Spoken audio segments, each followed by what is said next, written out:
into continuation passing style. That means at any one point we can say, okay, our C stack is growing too big.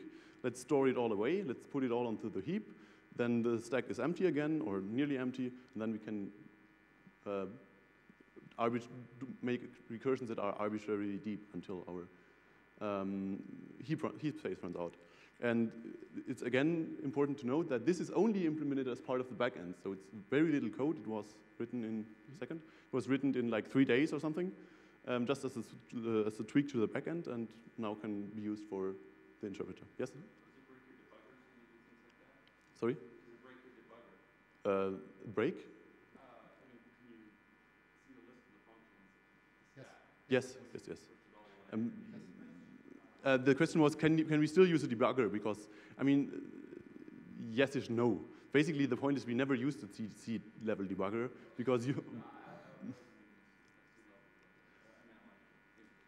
Yes, sure. Yes. Yeah. Just the question is about debugging aid for all this, generated things. And the case is that we have lots of debugging tools at various levels. But also we have, for each of these things we are doing, we have small examples. So when Carl said, for example, this is all scary code, C code, we don't really look at, it's actually true. Because we have only small examples that we are using for unit testing. And then we have if you find a problem, we actually write a unit test and check that the translation works for this correctly, including like GC and all this. And after this little piece runs, we go to the next thing. So actually, at one point, we jumped from 1% to 100%. We had lots of little snippets, and then in the end, the whole 1.3 million lines of code was just working, except for one bug, which was some weird, I think, compiler issue or so. But anyway, let's just continue to... Okay, in this slide, basically the idea of, was this the pointer? Yes. The idea of having this translation aspect is compared to other approaches like JVM and Java. First, I'm going to tell you what these rows are. Basically, here is the project. Here is the number of languages that is implemented on this platform, project, whatever. This row is the number of environments that the project targets. And this is the number of implementation aspects that you can choose. And first we're going to look at pypy. Pypy currently implements one language, which is Python, but it would be conceivable that you could write a Lua or Ruby or whatnot interpreter in RPython, then you would get all the other pypy benefits too. And the environment it runs in is variable because we can implement various backends. We can implement a Java backend, then it runs within the Java environment. We have implemented a C backend, it runs in this regular Unix C environment, Windows 2. And we can implement a .NET backend and a Smalltalk backend, whatnot. We have these implementation aspects like GC and threading that we talked about. And then we have, in contrast to that, the idea of the JVM and .NET is to force the environment to one. Basically, JVM and .NET say, okay, please everybody use the JVM. So we have some languages there. I mean, there are some languages that are implemented on JVM, but please all use the same infrastructure and whatnot. And yes, and the same is basically exactly the same approach is what .NET does. Say, okay, everybody runs on the CLR, and yes, and we believe that this is the one important difference that between pypy and other VM approaches. Yes, okay, I think it's Holger's turn again. Yes. Okay, so just a few, or maybe a last comment about this. One developer who's also involved with Python and Java stuff said that, with .NET stuff, said that yes, it's many languages as long as they behave like C#. Okay, so a bit about back to the overview of the project. We had 3 public releases in the last, 14 months or so, 12 months. First one was a quite compliant Python implementation. Then 0.7 was a few months later out, was a compliant implementation of pypy, and also completely self-translating to C. That's why I mentioned the 1.3 million lines of code that were generated and just worked. Then we have, with 0.8, we have the full parser and compiler. That's the delay. We actually wanted to have that in 0.7. And that's also 0.8 because like the community is always complaining about the speed issue. There was quite some work on like 1 or 2 weeks on optimizations because we were really more about correctness and getting everything to work at that point. And then it was the 0.8 release was like 10 to 50 times faster and felt probably something like 500 times faster because before we didn't really have a full parser and compiler and had to pull some tricks there. So in 0.8 that's actually quite clean then. Then there's a lot of documentation by now, also EU reports that we just finalized before Christmas, and they're actually quite, I mean, there's some scientific reports and some implementation reports also summing up a lot of the documentation we have, and we're probably going to release that as well. So that's not only used by the European Union. And there's also by now a number of talks and slides and architecture documents and things where you can read, and there's an IRC channel, so you can just join in and ask questions there if you are stuck in some paper, want to understand something or so.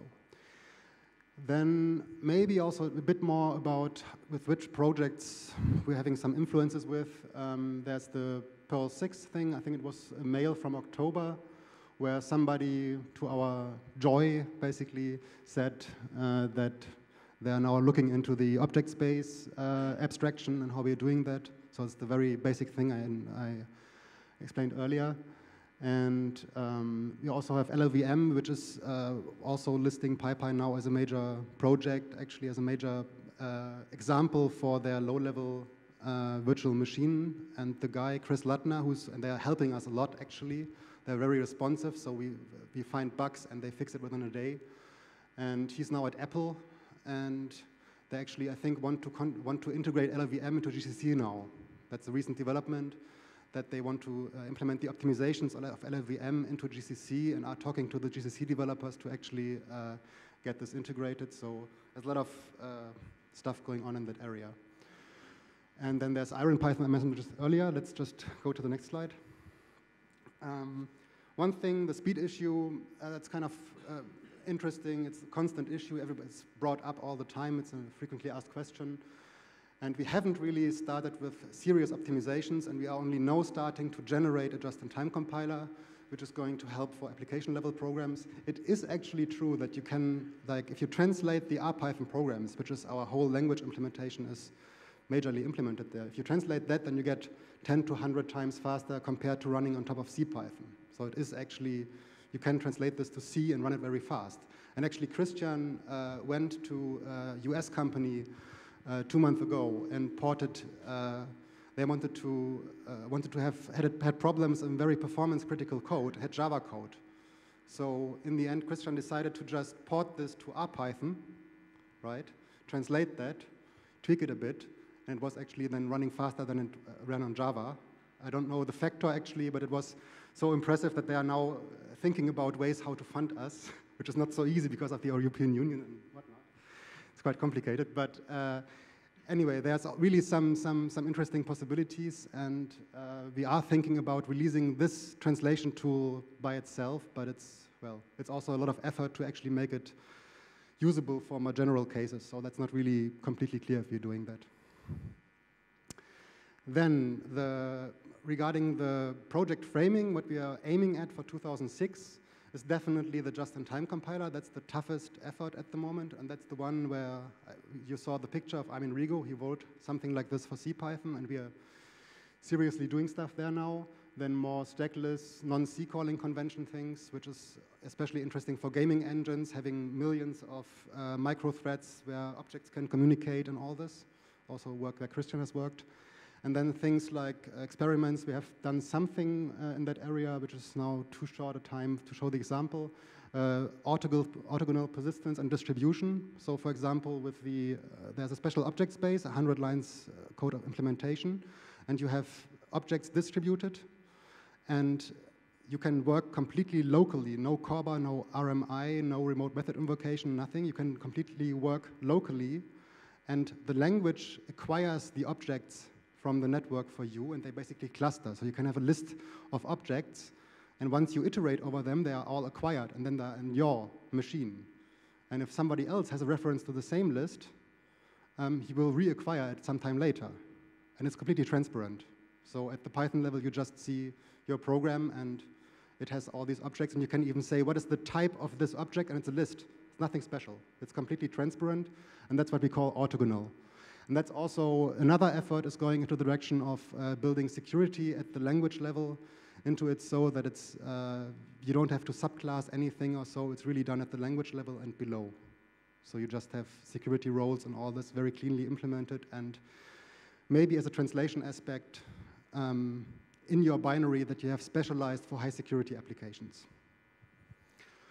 And then, like the whole project, you're going to hear more about the whole project if you want to tomorrow at, I think, 2 p.m. The first thing we have to do is we have to survive the EU review on the 20th January in Brussels. There has been a lot of work on that.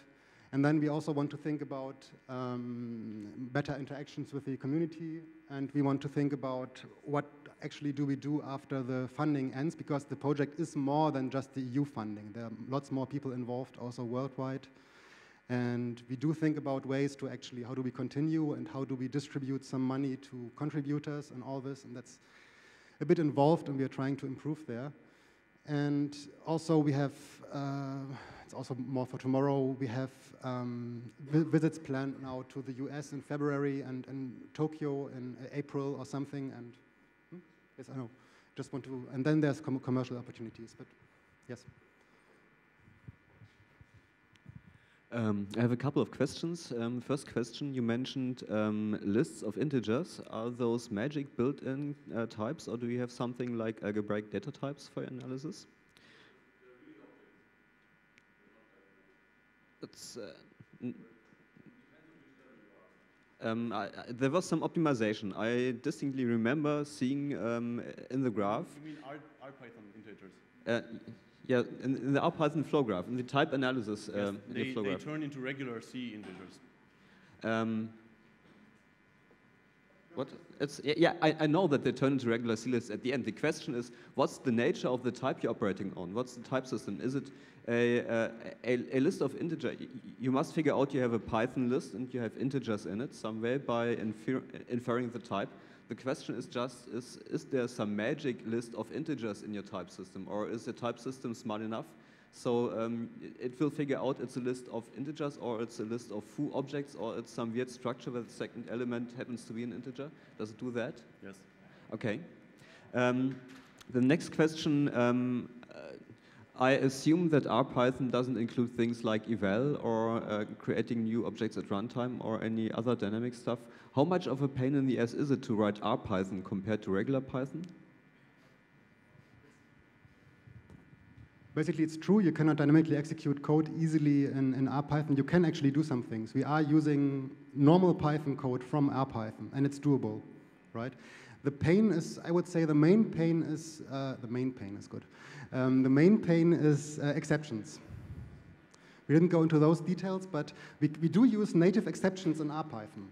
But we have to distinguish between exceptions that are really at the in your user program. If you access something in a list and it gets you a key error, right? That's a user level exception. And we also have something like a key error in our R-Python implementation. So we make a sharp distinction there, and we say that everything that comes from this application level user program is wrapped into an operation error instance. So what you see in the bytecode interpreter is do some operation, like try, do some operation, accept operation error, and then you have to see, okay, does this operation error contain a key error, right? So that's a bit painful, because you cannot directly say, okay, do this, unless I receive directly a key error. You see what I mean? So that's one pain, and the other pain is, there's a few issues here and there, but for example, you have complete control flow, you can use lists, dictionaries, lots of stuff. You just have to make sure that, for example, you don't say L equals 3, and then L equals some string. That violates basically a staticness condition. right? And that's usually that's clean code anyway. You shouldn't like mix types like this.